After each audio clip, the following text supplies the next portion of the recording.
What's up guys and welcome back to another video. Today's video is a bit of an interesting one, but before we get started, make sure to check out the link in the description for 50% off a pair of Amity earbuds. That promo will be expiring soon at the time of the posting of this video, I think. Maybe even expired by now, but make sure you get it before November 24th. With that out of the way, I'll shut up now and get to the speed art portion of this video. Do a breakdown after, comparing and contrasting my version of the poster and Marvel's version of the poster, which will be displayed on the screen right now. With that said, let's get right into it.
Okay, welcome back.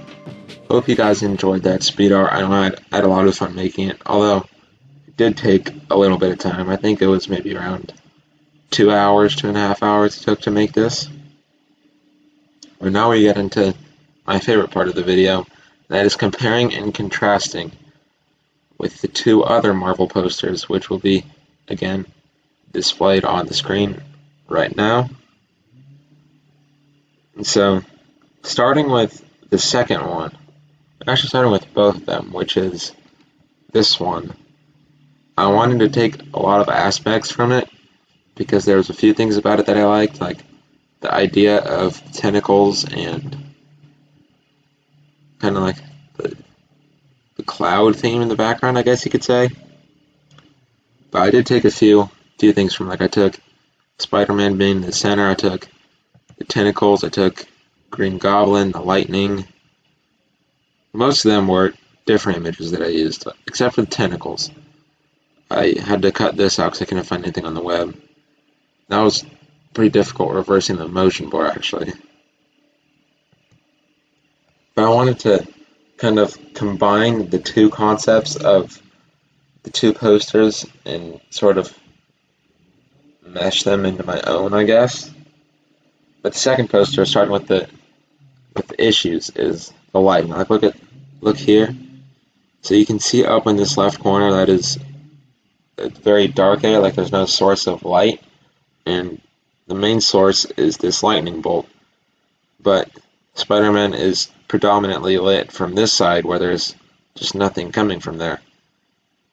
So that doesn't really make sense, and he's got a little bit of lighting, like looks like they tried here, but it just does not make sense. And his hand has a shadow where the light source from here is coming, so that, I don't know. And Green Goblin is lit from the wrong side too, and if you look closely, he's actually behind the lightning bolt, which again doesn't really make too much sense. And then the first one was just an atrocity. Like it took them maybe 20 minutes to make. It just looks like a composite with absolutely no point. You can very clearly tell this is just the same image as this, just flipped around. Maybe even add some of those lightning bolts that I got from the web and I use, because I don't have the resources Marvel designers do. Also, I understand my use of the tentacles isn't the best.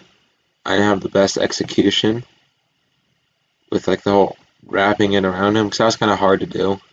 So it's a lot of moving parts, both literally and in Photoshop.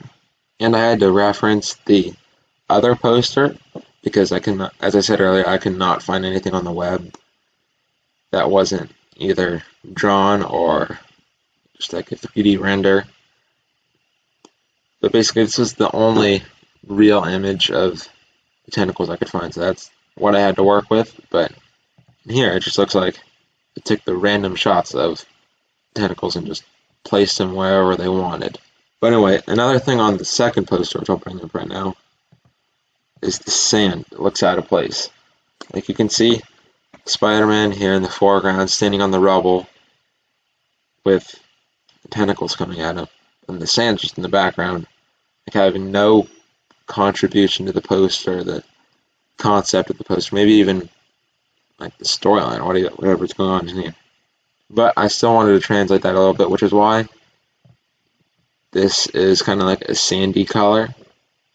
Because I know I wanted it to be multiple colors, and I just didn't know what until I found that, and I was like, hey, it works. And also, this in the foreground, I know I used a fire brush to make it, but it is also supposed to represent sand. And also, I think mine is more tied together. As I said earlier, this is just a composite. I didn't do any camera raw filters, anything, no adjustment layers, or barely any if there are any. And this one looks more like a frame from the movie, if that makes sense. Like it looks like something that would be, it looks like a real scene, not a poster. And last but not least, to fix the lighting issue, I had to kind of hide the other lighting sources, because in the original version of this image, the predominant lighting was from this side and over here on the suit. So I had to mask that out with tons of shadows and then kind of highlight this, because that's where the main lightning bolt in the foreground is coming from. And I did the same with Green Goblin, although that was kind of easier because I just put shadows on this side and then lit them up from here. But also, it is very clearly daytime in this picture, but I wanted it to be night just because I thought like the more contrast between the shadows and highlights, I guess, looked better. I don't know. But anyways, let me know in the comments, which one do you like better? Do you like my poster better, the original poster better, or the second poster better? Anyways, this has been fun. Probably my longest video yet. But I'll see you guys in the next one. Peace.